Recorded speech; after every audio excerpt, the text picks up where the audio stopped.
Assalamualaikum warahmatullahi wabarakatuh. Waalaikumsalam warahmatullahi wabarakatuh. Bismillahirrahmanirrahim. Alhamdulillahi rabbil alamin.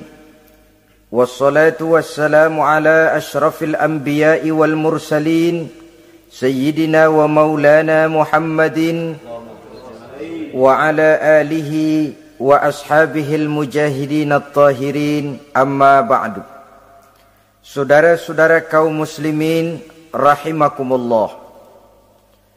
Pada pertemuan terdahulu kita sudah membicarakan orang-orang yang menjadi teman-teman setan dalam kehidupan di dunia ini. Maka pada pertemuan kali ini kita akan membicarakan tentang siapa yang menjadi musuh-musuh setan di dalam kehidupan. Dengan satu catatan, berbahagialah mereka yang menjadi musuh-musuh setan, tetapi celakalah mereka yang menjadi teman-teman setan. Bagaimanapun juga di dalam kehidupan ini, apabila orang telah memproklamirkan bendera permusuhan kepada kita, maka kita tentu seharusnya bersikap waspada dan mawas diri. Demikian juga iblis dan seluruh bala tentaranya yang terdiri daripada setan-setan. Mereka telah mengibarkan bendera permusuhan kepada Nabi Adam dan anak cucunya, kepada kita umat Rasulullah sallallahu alaihi wasallam. Akan sengsara dan celaka jika kepada iblis dan setan yang telah nyata-nyata mengibarkan bendera permusuhan itu kita mengadakan toleransi, mengadakan kerjasama, dan menjadi budak yang memperturutkan kemauan daripada iblis dan setan. Siapa yang menjadi musuh-musuh setan dalam kehidupan ini? Inilah pertanyaan berikutnya yang diajukan oleh baginda Rasul kepada iblis. Hai iblis, kalau teman-temanmu adalah seperti yang telah engkau jelaskan tadi, sekarang cobalah beritahu saya, siapa di antara umatku yang menjadi musuhmu dalam kehidupan ini? Atas pertanyaan ini, iblis laknatullah menjawab, ya Rasul, musuh-musuhku di antara umatmu, pertama, anta ya Muhammad. Musuhku yang pertama adalah engkau, wahai Muhammad. Kenapa iblis mencatat Nabi Muhammad sebagai tokoh nomor satu dalam deretan musuh-musuhnya? Mudah difahami. Pertama, keberadaan Rasul merupakan rahmah lil alamin, rahmah bagi lingkungan. Yang kedua, beliau berfungsi menyelamatkan manusia dari tempat yang gelap gulita, dari tempat kesesatan menuju tempat yang terang benderang, penuh berisi petunjuk dan hidayah dari Allah Subhanahu wa taala. Maka menurut iblis, inilah manusia perintang pertama atas segala daya dan usahanya menggelincirkan manusia ke jalan yang dimurkai oleh Allah Subhanahu wa taala. Kalau kita baca sejarah, risalah yang dibawa oleh Nabi Muhammad ini memang merupakan risalah yang membawa rahmah bagi alam sekitarnya. Ada sedikit perbedaan dengan risalah-risalah sebelum beliau. Sepertinya risalah yang dibawa oleh para rasul terdahulu itu mempunyai efek yang langsung pada kehidupan di dunia ini. Nabi Nuh misalnya menyampaikan agama. Hai umatku, ini agama. Umat menentang, turun banjir yang menenggelamkan orang-orang kafir. Azab diturunkan pada waktu itu juga, pada saat nabinya masih hidup. Jadi azabnya itu jenis cash, kontan. Nabi Soleh, hai umatku, ini agama. Mereka menolak, turun gempa bumi yang amat hebat menggulung orang-orang kufur. Nabi Musa, hai umatku, ini agama. Mereka menolak, sebagian ditenggelamkan di Lautan Merah, sementara sebagian lain dikutuk menjadi monyet-monyet yang hina seperti diceritakan dalam Al-Qur'anul Karim. Lain dengan Rasulullah sallallahu alaihi wasallam. Bagaimanapun kurang ajarnya umat yang dihadapi oleh beliau, bagaimanapun menentangnya jamaah yang dihadapi oleh beliau, azab tidak turun sepanjang beliau masih hidup. Ini merupakan jaminan dari Allah, wa ma kana Allahu liyu'azzibahum wa anta fihim. Allah sama sekali tidak akan menurunkan azab selama engkau wahai Muhammad masih hidup di tengah-tengah umatmu. Jadi keberadaan Nabi Muhammad merupakan jaminan keselamatan bagi umatnya. Selama beliau masih hidup, azab tidak turun bagaimanapun kurang ajarnya umat. Di sini sedikit bedanya dengan nabi-nabi terdahulu. Juga perbedaan dalam pola dakwah. Nabi Nuh ketika dakwahnya ditolak oleh umat, keluar doanya meminta umatnya ditenggelamkan. Tetapi Nabi kita ketika dilontari batu oleh umat, malah beliau mendoakan umatnya agar memperoleh hidayah. Oleh sikap yang semacam ini, wajar lalu iblis menganggap Nabi Muhammad sebagai musuh ranking pertama. Yang kedua, siapa musuhmu di antara umatku? Yang kedua kata iblis, musuhku Muhammad imamun adil. Pemimpin yang adil. Itu yang akan menjadi musuhku di dunia ini. Putus asa iblis menghadapi pemimpin yang adil. Tipu dayanya tidak terkena. Segala tingkah polanya tidak diperturutkan. Imam yang adil, pemimpin yang adil merupakan musuh daripada iblis laknatullah alaih. Apa sebabnya? Karena pemimpin yang adil mempunyai dampak dalam kehidupan di dunia ini. Melindungi orang banyak, menenteramkan orang banyak.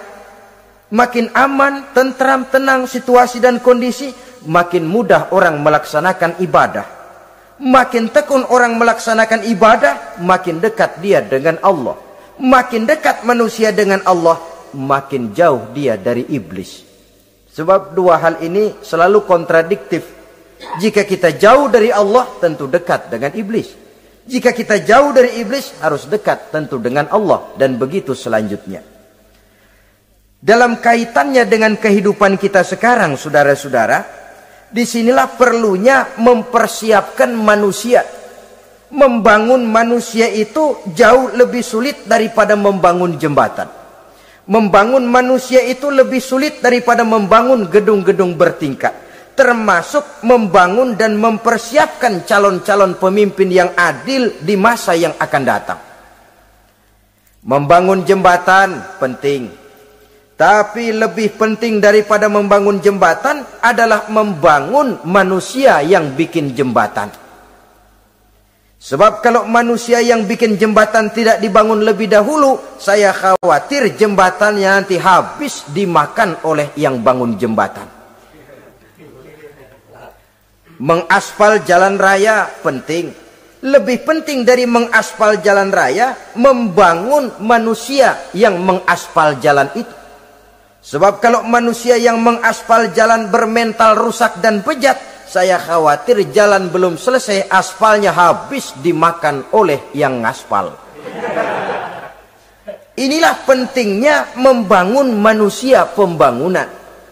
Semua tugas-tugas besar, semua pekerjaan-pekerjaan yang baik harus berangkat dari niat yang baik, berangkat dari hati yang bersih.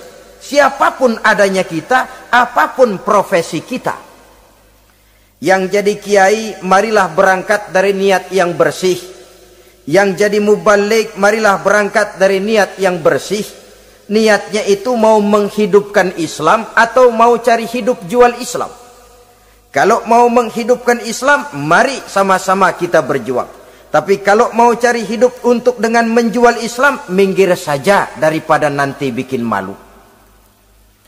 Yang mengurus masjid, mari berangkat dari niat yang bersih. Ngurus masjid itu niatnya mau menghidupkan masjid atau mau cari hidup di dalam masjid. Kalau mau menghidupkan masjid, mari. Tapi kalau mau mencari hidup di dalam masjid, tolong minggir saja daripada nanti bikin aib. Yang jadi orang alim, mari berangkat dari niat yang bersih. Jangan memperjualbelikan fatwa, yang halal dikatakan haram, yang haram jadi samar-samar, nanti membingungkan umat. Berangkat dari niat yang bersih, membangun manusia, pembangunan. Ini barangkali istilah yang lebih kena. Saudara-saudara kaum muslimin rahimakumullah. Setiap kita pada hakikatnya punya bakat. Secara fitrah yang kita bawa, bakat apapun kita ini punya. Saudara punya bakat jadi pemimpin, saudara pun punya bakat jadi pengkhianat. Saudara punya bakat jadi orang soleh, saudara juga punya bakat jadi orang salah. Saudara punya bakat jadi orang besar, saudara pun punya bakat jadi orang hina. Seluruh bakat ada di dalam diri kita. Tinggal nanti pertumbuhannya mana yang lebih subur. Saudara punya sifat berani, saudara pun punya sifat takut. Seberani-beraninya orang mesti ada sifat takutnya. Nanti mana yang tumbuh lebih subur? Kalau takutnya tumbuh lebih subur, dia akan jadi orang penakut. Kalau beraninya yang tumbuh lebih subur, dipupuk oleh lingkungan, pendidikan dan sebagainya, dia akan tumbuh jadi orang pemberani. Oleh karena itu, agama merupakan lingkungan yang subur untuk menumbuhkan benih-benih yang baik yang kita bawa bersamaan dengan lahirnya kita ke alam dunia ini. Setiap kita, saya, saudara, punya bakat jadi pemimpin, punya bakat jadi pengkhianat, punya bakat jadi pengabdi, punya bakat jadi koruptor, punya bakat jadi pemelihara, punya bakat jadi perusak. Tinggal nanti lingkungan, pendidikan yang menumbuhkan mana yang tumbuh lebih subur. Kalau lingkungan saudara lingkungan maling, maka sifat pengkhianat akan tumbuh lebih subur. Kalau nanti saudara jadi pemimpin, insya Allah korupsi. Lingkungan yang menumbuhkan sifat mengabdi, sifat berbuat tanpa pamrih, dikalahkan oleh sifat pengkhianat dan korupsi itu yang dibentuk oleh lingkungan, pendidikan, pengalaman dan sebagainya. Oleh karena itu, secara dini agama menanamkan, menyuburkan fitrah-fitrah yang baik yang kita bawa bersamaan dengan hadirnya kita dalam kehidupan ini. Sebab itu seorang penyair bernama Syauqi mengatakan dalam sebaik syairnya, waladatka ummuka ya ibna adam bakian wan nasu haulaka yadhakuna surura. Hai manusia, pada saat kamu dilahirkan kamu menangis dan orang lain di sekelilingmu ketawa. Kakek senyum dapat cucu baru, paman gembira dapat keponakan baru, sementara kita yang lahir menangis. Betul apa benar? Apa ada saudara yang begitu dilahirkan terus nyengir? Saya kira kabur dukunnya itu. Setiap kamu hai manusia lahir dalam keadaan menangis, orang sekelilingmu tertawa. Karena itu katakan kepada mereka yang senyum di sekelilingmu, hai manusia, pada saat saya dilahirkan saya menangis dan kamu semua tertawa. Baik manusia. Tapi nanti pada satu saat harus terjadi kebalikannya. Kalau dikala saya lahir saya menangis dan kau semua senyum, nantilah manusia. Kalau satu saat saya meninggalkan alam dunia ini, saya akan berangkat dengan senyum. Dan kalian semua akan berurai air mata. Kalau perlu dari Sabang sampai Merauke kibar bendera setengah tiang. Kalau perlu. Jangan terbalik, kita mati melotot orang malah gembira. Karena hidup selalu membawa sifat-sifat yang merusak. Inilah orang kedua yang menjadi musuhnya iblis dan beruntung menjadi musuh iblis. Siapa? Imamun adil, pemimpin yang adil. Saudara-saudara kaum muslimin rahimakumullah. Yang ketiga musuh iblis, ghaniyun mutawadhi, orang kaya yang rendah hati, orang kaya yang tidak sombong. Kaya apa saja, Baik kaya oleh karena ilmu, orang yang kaya karena ilmu disebut orang alim. Baik kaya karena materi, orang kaya karena materi dinamakan hartawan. Baik kaya karena kedudukan, orang yang kaya karena kedudukan dinamakan pejabat. Orang kaya yang rendah hati itu musuh iblis. Beruntung dia menjadi musuh iblis. Iblis tidak senang ada orang kaya tidak sombong. Tapi iblis paling senang kalau ada orang kaya sombong. Lebih senang lagi iblis kalau ada orang miskin sombong. Masya Allah. Orang kaya sombong, walaupun iblis senang, orang masih bilang pantas saja dia sombong, kaya apaan aja punya. Udah miskin sombong, kira-kira yang disombongin apaan? Dalam segala bentuknya sombong ini Allah tidak senang, tapi iblis senang. Kenapa? Karena sponsor sombong iblis. Kan yang pertama kali sombong iblis toh. Ketika disuruh sujud kepada Nabi Adam, dia nggak mau. Ini kesombongan pertama yang terjadi dalam sejarah. Ketika ditanya, kenapa kau tidak mau sujud iblis? Ah, saya kan dibikin dari api, Adam dari tanah. I am the best. Saya lebih hebat daripada iblis, daripada Adam. Adam baru kemarin dibikin, saya sudah lama. Kata Allah, kamu sombong iblis, ini surga bukan tempat orang sombong. Keluar! Terusir dia dari surga.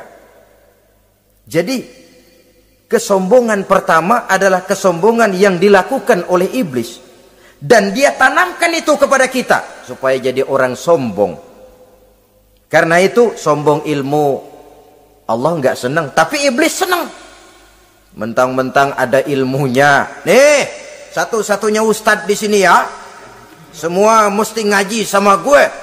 Kalau nggak ngaji sama gue, Islamnya kurang tapi bener. Sombong karena ilmu.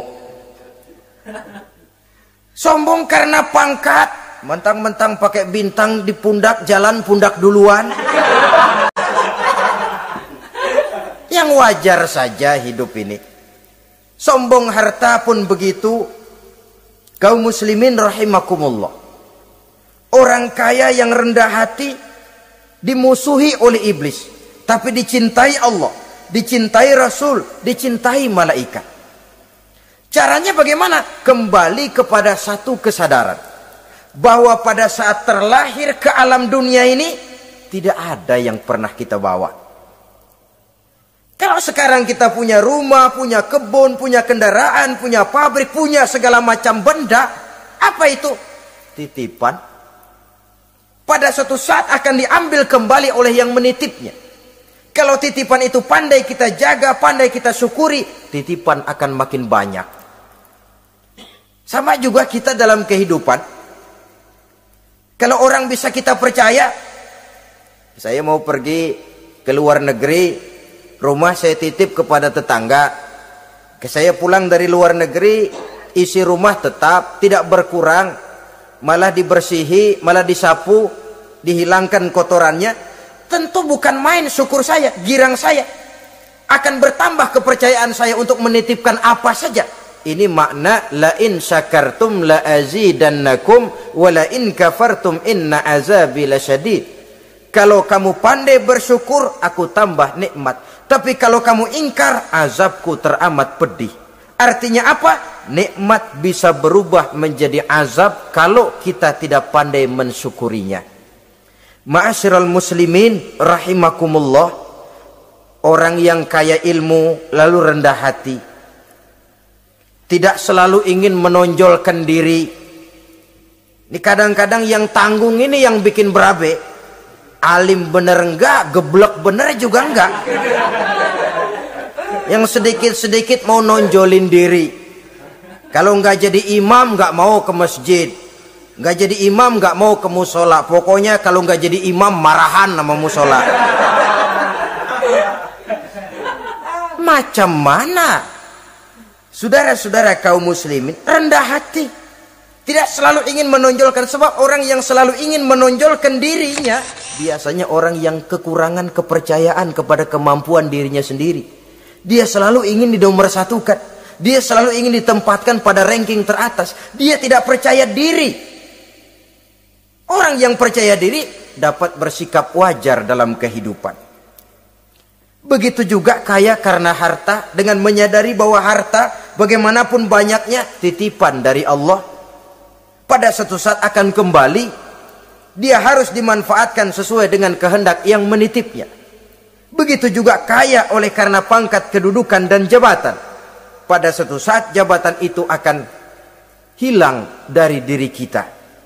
Karenanya sering saya jelaskan bahwa pangkat di dunia ini yang paling tinggi pensiun. Titel yang paling akhir almarhum. Saudara setuju atau tidak, titel itu akan saudara dapat. Bagaimanapun kita cinta kepada pangkat, kedudukan, entah pada akhirnya satu saat akan sampai kepada posisi yang namanya pensiun. Kalau sadarlah kita kepada pemikiran ke arah sana, maka untuk mencapai kekayaan, baik kekayaan harta, kekayaan kedudukan, tidak lalu menghalalkan segala cara untuk mencapai tujuan. Tapi dibatasi oleh norma dan kaedah yang harus dia taati, baik kaedah agama maupun kaedah bernegara. Inilah orang ketiga yang menjadi musuhnya iblis, orang kaya yang rendah hati, orang kaya yang tidak sombong. Yang keempat, saudara-saudara, tajirun shadiq, pedagang, pengusaha yang jujur. Iblis gedek betul, benci bukan main sama pengusaha, sama pedagang yang jujur, yang tidak ngurangi timbangan, tidak nipu pembeli, tidak barang yang jelek dibilang bagus, atau yang bagus di atas yang jelek di bawah, atau dicampur yang baik dengan yang jelek supaya kelihatan semuanya jadi baik. Semua orang ingin untung, tidak ada kecuali siapapun orangnya, dan itu wajar. Setiap manusia ingin mendapat keuntungan, kalau perlu dengan modal minimal mencapai keuntungan maksimal, seperti yang diajarkan oleh teori ekonomi. Itu kan yang namanya produktif kan? Satu usaha dinamakan produktif, bagaimana kita mengeluarkan modal minimal bisa mencapai keuntungan maksimal. Silakan. Bahwa manusia ingin untung itu insting, naluri, fitrah. Tidak ada orang yang mau rugi. Tapi cara mencapai keuntungan itu yang membedakan antara seorang muslim dengan yang bukan muslim. Sudah pernah saya sampaikan, apabila kaum pengusaha, para pedagang sudah dijangkiti penyakit yang tidak jujur, yang akan timbul adalah kekacauan ekonomi. Kekacauan ekonomi bisa menimbulkan revolusi sosial, dan revolusi sosial merupakan kiamat satu generasi.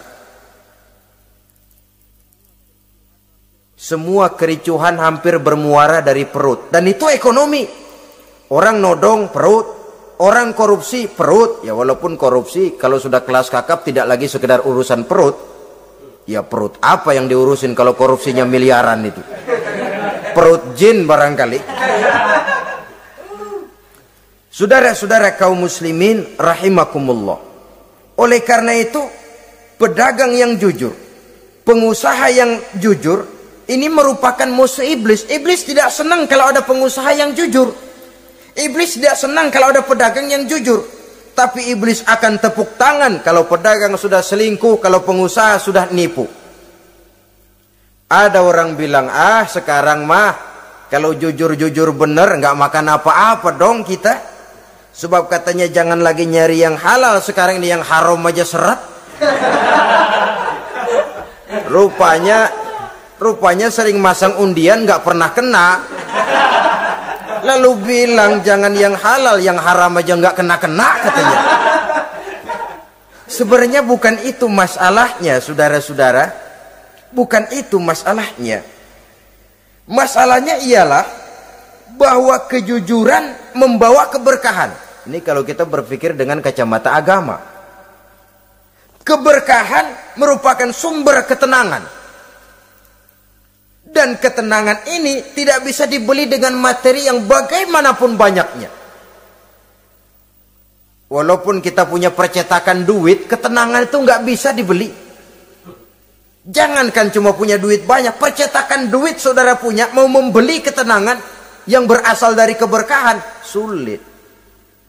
Jadi kejujuran membawa keberkahan, keberkahan membawa ketenangan. Jangan macam dulu tukang sol sepatu. Ditanya oleh temannya, "Bang, ngesol satu hari dapat berapa?" 200 rupiah. Sembayang enggak? Enggak. Islam? Islam, kalau Islam mah. Kata temannya, "Sembayang dah, kali aja besok dapat rezeki lebih banyak." Yang benar, iya. Sebab kalau orang sholat itu Allah dekat, nanti rezekinya ditambah. Beneran? Bener. Subuh sembayang dia. Habis sembayang sarapan, berangkat ke tempat dia ngesol, mangkal. Dari pagi sampai jam 11 belum ada juga yang ngesol. Mulai bimbang hatinya. Katanya kalau sembayang rezeki tambah. Tadi sembayang subuh sampai gini hari belum ada yang ngesol. Cobaan kali, sabar. Datang sholat zohor. Habis zohor nunggu lagi, belum juga ada yang datang ngesol. Udah mau pulang hampir maghrib, baru datang satu orang dandanin sendal jepit putus.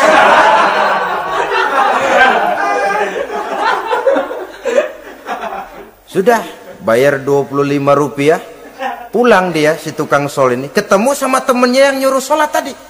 Ditanya, "Bagaimana penghasilan ini hari?" Apa dijawab? "Gua kapok deh sembahyang."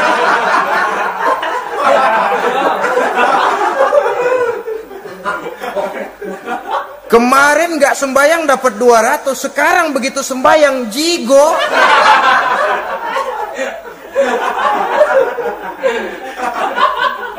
Dia tidak sadar bahwa dengan dari kacamata agama, 25 rupiah yang membawa berkah jauh lebih baik ketimbang 200 uang panas.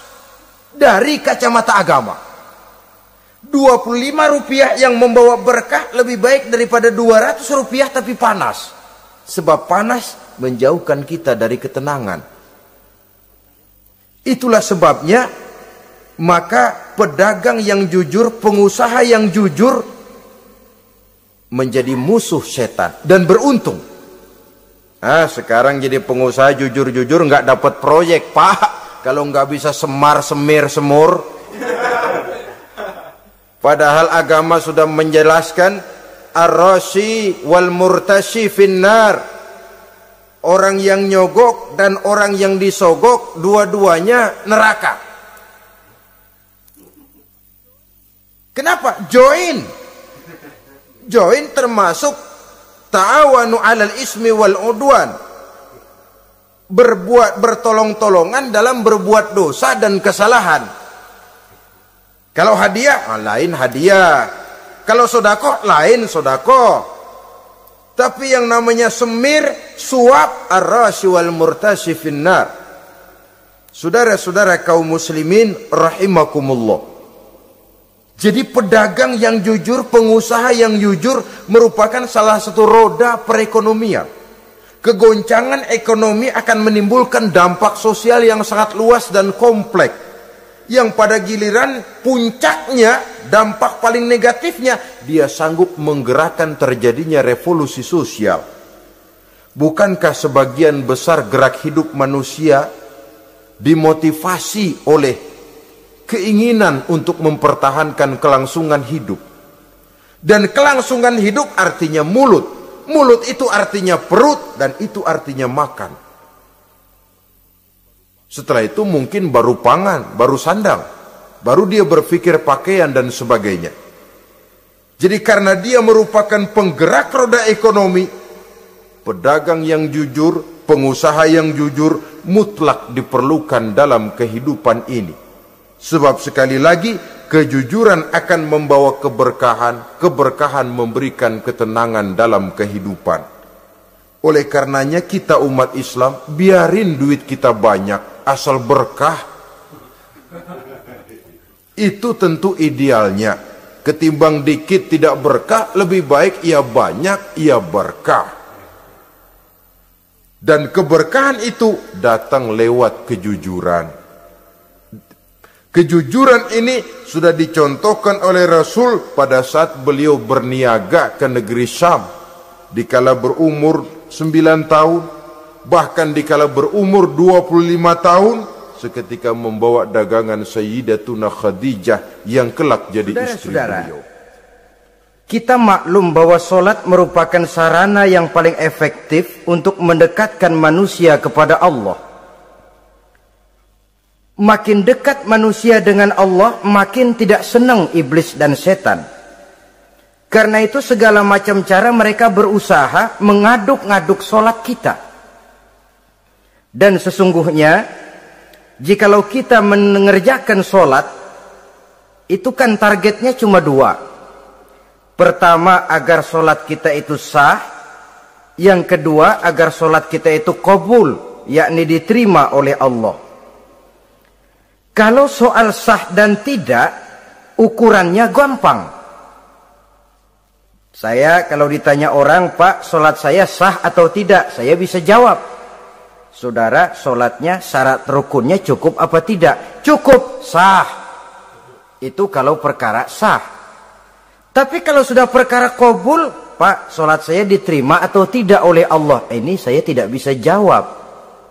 Kenapa? Soal qabul mencakup masalah batin. Cuma ukuran logikanya, kalau syarat rukun cukup, insya Allah qabul. Saudara-saudara kaum muslimin rahimakumullah. Oleh karenanya, pada saat kita solat, iblis, setan datang dari segala macam penjuru supaya kita kehilangan rasa khusyuk. Apalagi kalau kita jadi imam yang gerak kita, bacaan kita dilihat, didengar, disaksikan oleh orang banyak.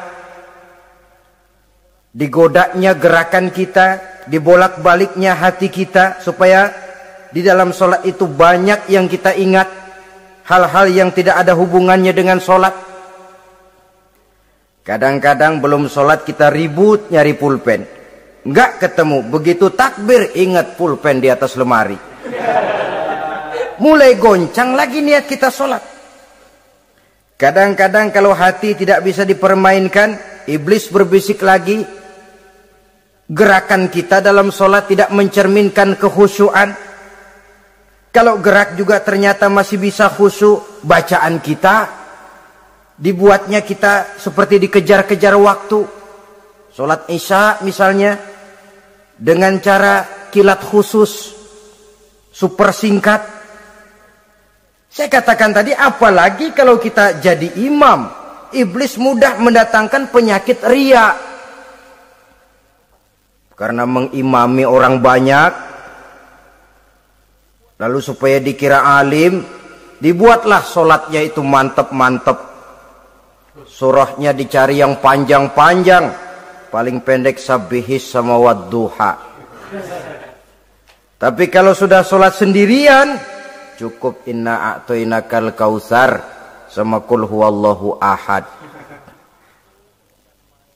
Kayaknya khusyuk bukan main. Kalau imam, bahasanya dipaseh-pasehin kayak orang 16 tahun di Mekah.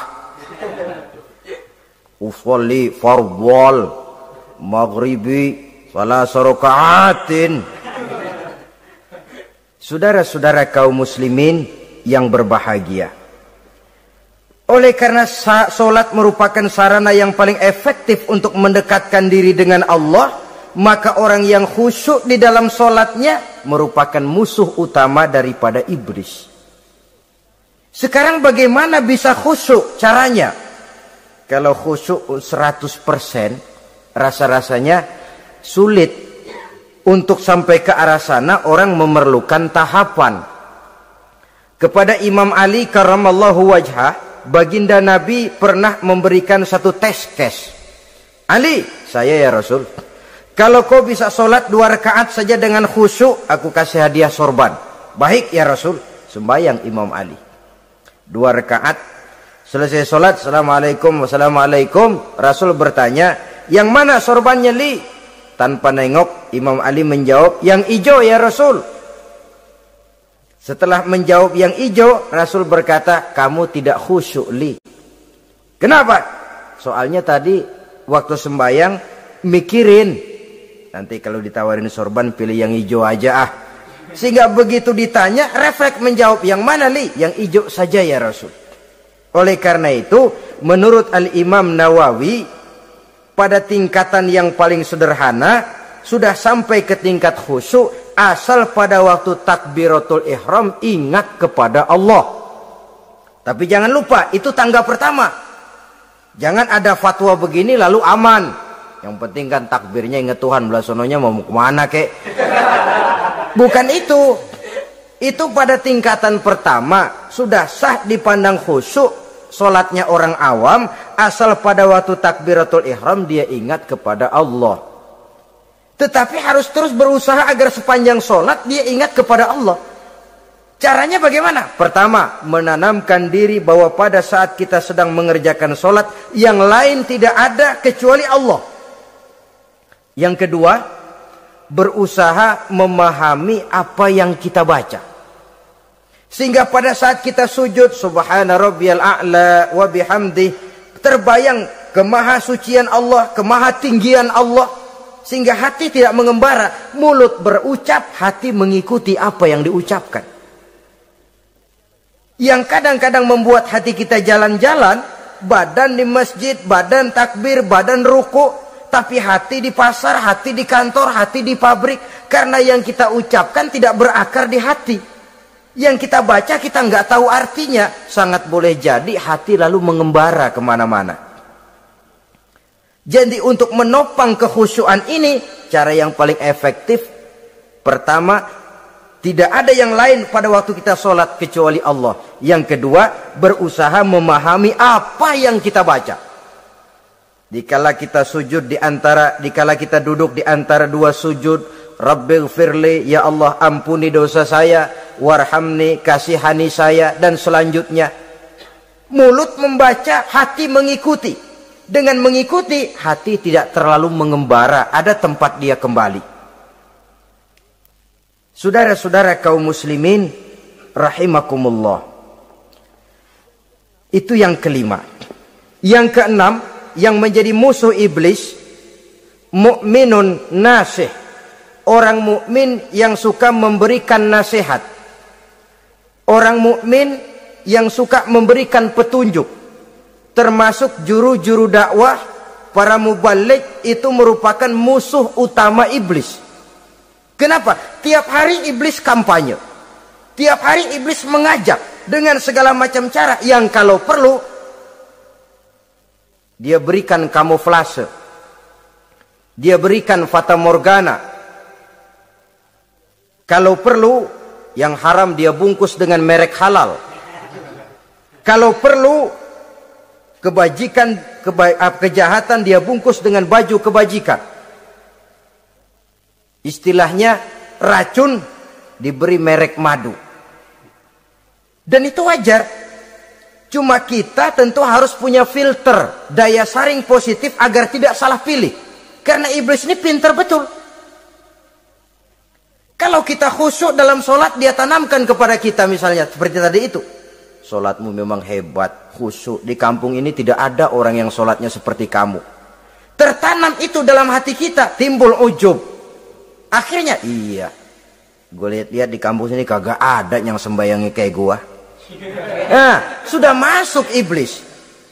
Jadi, dia pandai mengikuti gerak hati dan irama denyut jantung manusia ini. Kemana kecenderungan manusia, ke situ dia masuk.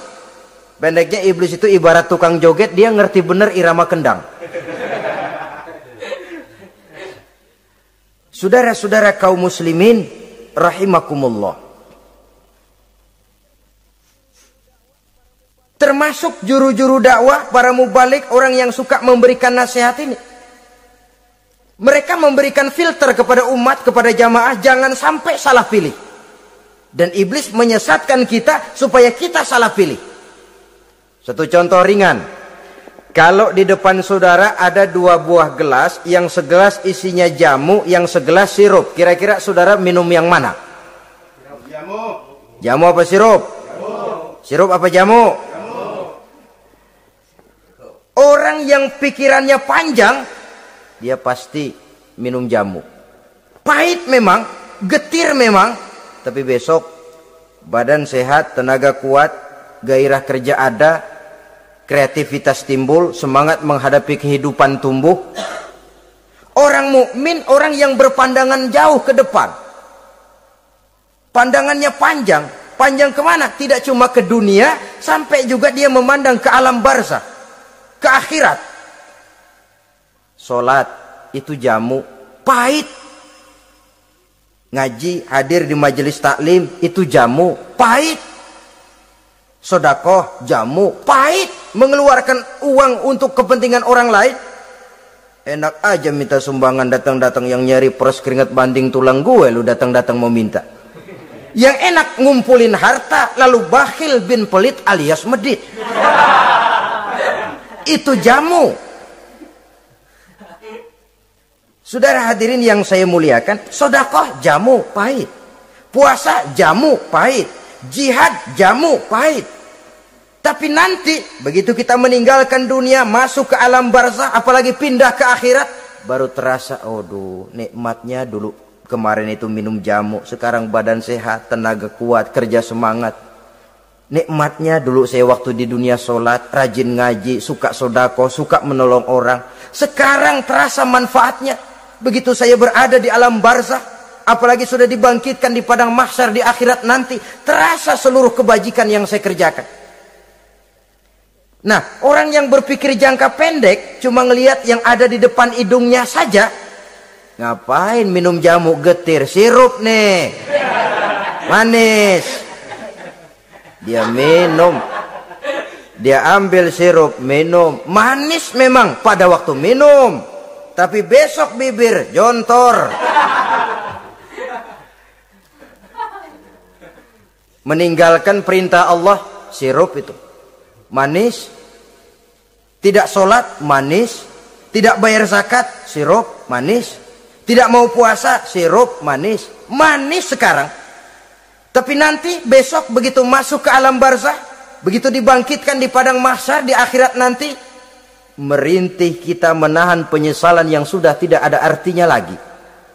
Sampai-sampai penduduk mahsyar itu ada yang berkata, diceritakan dalam Quran, ya laitani kuntu turaba. Wahai celaka, kenapa kita nggak jadi tanah saja? Menyesali kejadiannya. Andai kata mereka bisa kembali ke hidup di dunia lagi, mereka akan minta kejadian yang kedua untuk berbuat baik. Tapi tentu sudah penyesalan yang tidak ada gunanya lagi.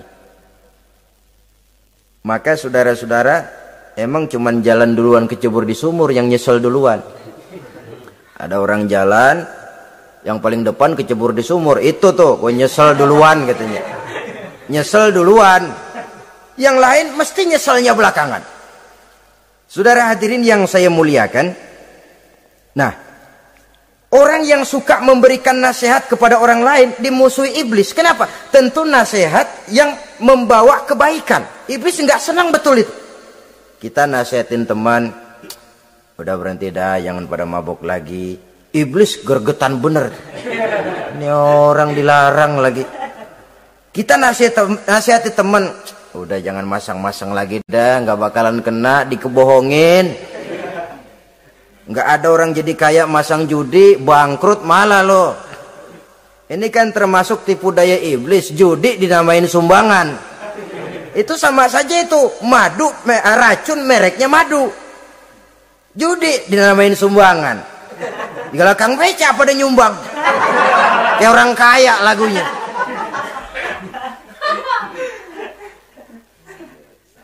Saudara-saudara kaum muslimin rahimakumullah, adalah kewajiban kita memang untuk tawasau bil haq, saling nasihat menasihati. Setiap kita juru dakwah, setiap kita wajib menyampaikan apa yang sudah kita tahu kepada orang yang belum atau kurang tahu. Saudara yang bisa bismillah wajib mendakwahkan bismillah itu kepada orang yang belum tahu bismillah. Saudara bisa Fatihah harus menyampaikan itu kepada orang yang belum bisa Fatihah. Persetan dengan orang lain. Apalagi yang cuma kerjanya ngeritik saja, lu baru bisa Fatihah doang udah ngajar.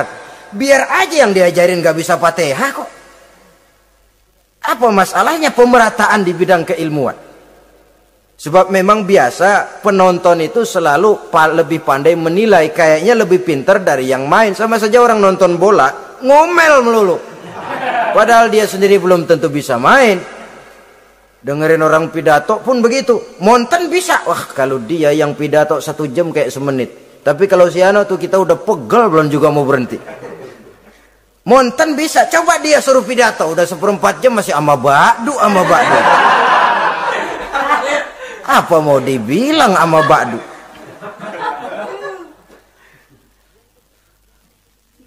Yang ketujuh, yang menjadi musuhnya iblis, taibun sabitun ala taubatihi, orang yang bertaubat dan tetap di atas taubatnya. Secara jujur, tidak ada manusia yang tidak punya salah. Dan orang yang baik memang bukan orang yang tidak punya salah. Karena tidak ada orang yang tidak punya salah. Orang yang baik adalah orang yang apabila melakukan kesalahan dia segera sadar, dijadikannya itu sebagai pelajaran untuk tidak diulanginya lagi pada masa yang akan datang. Biasanya kita menghakimi orang pintar, kita nggak merasa bahwa kita juga punya kesalahan. Kalau kita ngelihat maling ayam kita teriak, padahal kita nyolong kambing. Lebih besar dari si maling ayam, merasa diri lebih benar dari yang lain, padahal kita lebih kotor dan lebih jelek. Hilang sifat introspeksinya. Yang kita musuhi, yang kita caci maki, tahu-tahu kita sendiri yang melakukannya. Saudara-saudara kaum muslimin, orang yang bertaubat dan tetap dalam taubatnya stabil, itu musuh iblis. Apa ada orang yang taubatnya nggak tetap? Ada. Yang istilah kita taubat sambal namanya. Kalau dia makan sambal kepedesan, taubat makan sambal. Besok mau makan kagak ada sambal, ngomel. Mana sambal? Kemarin udah taubat, sekarang mana sambal? Ini taubat yang namanya taubat sambal. Istighfar, habis istighfar nyolong lagi, istighfar lagi, besok nyolong lagi, istighfar lagi. Itu taubat yang tidak tetap namanya. Allah Maha Pengasih dan Penyayang dengan segala kebesarannya. Ia akan memaafkan segala perbuatan yang bersifat salah dari hamba-hambanya. Cuma manusia kadang-kadang yang tidak mau memaafkan dirinya sendiri. Amat dungu manusia macam ini, membiarkan dirinya hanyut berlarut dalam lembah dosa, sementara dia diberikan umur tidak digunakannya untuk bertaubat. Innallaha yaqbalu taubatal abdi ma lam yugharghir. Allah senantiasa akan menerima taubat seorang hamba sepanjang nafasnya belum sampai di tenggorokan.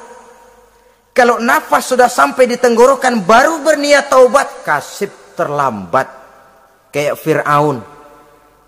Fir'aun itu begitu ditenggelamkan di Lautan Merah, udah cengap-cengap mau mampus, baru ngomong dalam sekaratnya, amantu bi Rabbi Musa wa Harun.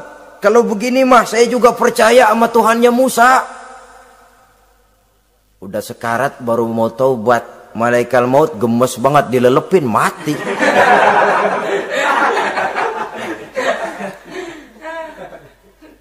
Nah, kepada adik-adik remaja, biasanya kalau sudah bicara taubat, pikiran kita, taubat mah urusan 70 tahun ke atas. Kita masih lama ini. Sebenarnya tidak. Masalah taubat adalah masalah salah dan dosa. Masalah salah dan dosa adalah masalah manusia. Sejak dia akil balik sampai ajal datang merenggut nyawa. Hidup ini tidak selalu berjalan mulus. Hidup ini tidak selalu berjalan di atas kertas putih. Kadang kita tersilap, kadang kita tersalah. Kadang situasi dan kondisi menyebabkan kita berbuat lain dari yang seharusnya. Itu kehidupan. Silih berganti. Oleh karenanya pesan Nabi, wa'at bi'i sayyi'atal hasanah. Perbuatan salah ikuti dengan kebajikan. Dosa iringi dengan taubat. Jangan nunggu. Saya untuk taubat takut nanti bikin lagi. Nah, ini namanya punya harapan mau bikin lagi. Nanti aja dah kalau tua-tuaan. Saudara, kalau dosa itu ditumpuk, itu sama saja kotoran yang menodai hati. Kalau kotoran gak rajin kita bersihin, dia akan berkarat. Dan kalau sudah berkarat, sudah sulit untuk dibersihkan. Itu makna ungkapan Imamul Ghazali, hati manusia sebening kaca. Lapisan dosa yang dia kerjakan adalah debu yang menutupi jernihnya kaca. Orang yang bersih dari dosa, dekat dengan Allah, hatinya jernih seperti kaca. Dari hati yang jernih, radarnya kontak kepada Allah. Sinyalnya nyambung channelnya itu. Getarannya hebat. Wajar kalau lalu dia bisa tahu apa yang besok akan terjadi. Diberitahu oleh Allah. Yang namanya ilmu laduni itu.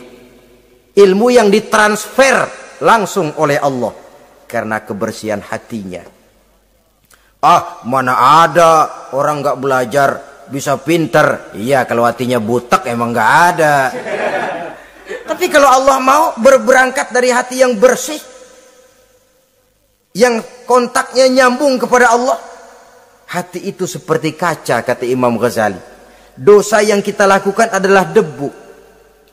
Kalau debu sedikit datang kita lap, datang lagi kita bersihin, datang lagi kita bersihin, insya Allah nggak sampai jadi noda di atas kaca itu. Tapi kalau nunggu debu itu sampai bertumpuk, besok aja ngelapnya dah, besok aja ngebersihinnya, bertumpuk dia, sulit membersihkannya. Walaupun kena, nodanya tentu tertinggal di atas kaca itu. Karena itu, dalam kehidupan remaja misalnya, pemuda misalnya, kita tidak bisa menolak mode, tidak bisa menolak musim. Modenya disco, modenya breakdance, modenya joget, modenya jaipongan, mode. Pada waktunya habis, ya habis. Tapi bagaimanapun dia akan punya dampak, memberikan bekas dalam membentuk kepribadian. Dan ini efek yang tidak kita inginkan. Efeknya, bukan modenya itu. Jadi oleh karenanya, saudara-saudara, masalah taubat bukan masalah 70 tahun ke atas. Tapi masalah manusia sejak dia akil balik sampai ajal datang merenggut nyawa. Sepanjang nafas belum sampai di kerongkongan, Allah akan menerima taubat seorang hamba. Bahkan dalam hadis qudsi Allah menyatakan, "Lau amiltumul khotoya hatta mala'atis sama, thumma nadimtum, fataballahu alaikum." Kalaupun kamu berbuat dosa sampai penuh langit dengan dosamu, kemudian kamu bertaubat dan menyesal, Allah pasti akan menerima taubatmu.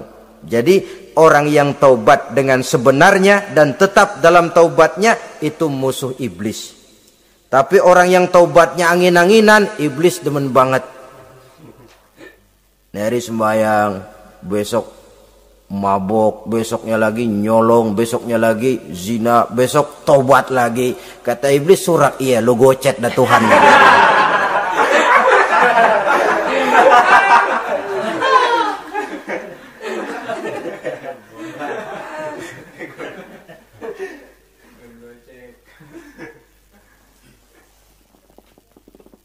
Selanjutnya, yang ke-8, musuh iblis, musuh setan, mukminun yudawi mu'alat taharah.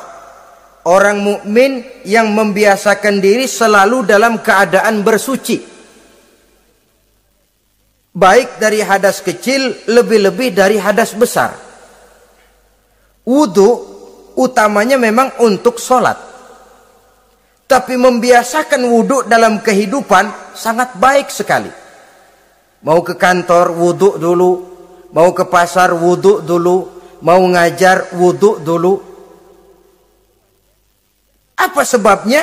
Karena dalam keadaan suci, orang ada sikap memelihara kesuciannya. Kalau kita naik PPD pagi-pagi gelantungan, kalau punya wudhu, hati-hati, kesenggol perempuan juga sayang sama wudhu. Tapi kalau nggak punya wudhu, jangan kesenggol, kita nyeruduk. Ada semacam sikap apik di dalam kehidupan ini. Karena itu biasakan wudhu.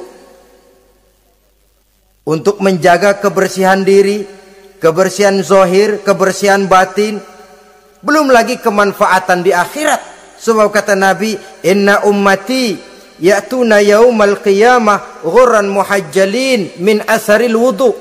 Umatku di akhirat nanti akan datang menghadap Allah dengan muka berseri-seri, bersinar-sinar dari sebab sering wudu. Sehingga tidak usah mengaku pun Rasul akan memanggil karena muka yang sering tersentuh air wudu ini.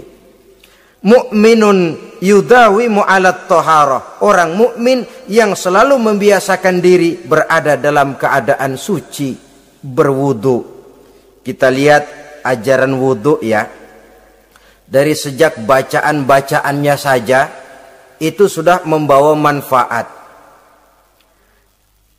Lalu dari segi bahwa kita manusia sering tersilap melakukan dosa-dosa kecil. Dosa-dosa kecil itu oleh air wudhu dia rontok. Tangan kita suka colak-colek pada saat membasuh dua tangan. Allahumma inni as'alukal yumna wal barakah wa a'udzubika minasyu'mi wal halakah. Dosa yang ada di tangan itu rontok. Mata kita suka pelotot-pelotot, nggak karu-karuan pada saat membasuh muka. Nawaitu raf'al hadasil asghar. Dosa yang ada di mata rontok. Dari segi pembersihan batin. Belum lagi dari segi pembersihan zahir. Sehari semalam kalau 5 kali saja kita terkena air wudhu, itu sudah menjaga kesehatan dan kebersihan. Saudara-saudara kaum muslimin rahimakumullah. Yang kesembilan, orang yang menjadi musuh iblis yaitu mutawarra'un anil haram. Orang yang memelihara diri dari yang diharamkan oleh Allah. Terpelihara dirinya, terpelihara yang dimakannya, yang diminumnya dari jenis-jenis yang haram, baik sedikit maupun banyak. Jangan cuma teriak haram waktu sedikit, tapi giliran banyak halal. Sama saja orang dikasih tahu, itu ada cerita anak-anak, Pak Haji punya anak main judi, dikasih tahu, Pak, anak bapak main judi, astagfirullah katanya. Tapi menang Pak, alhamdulillah.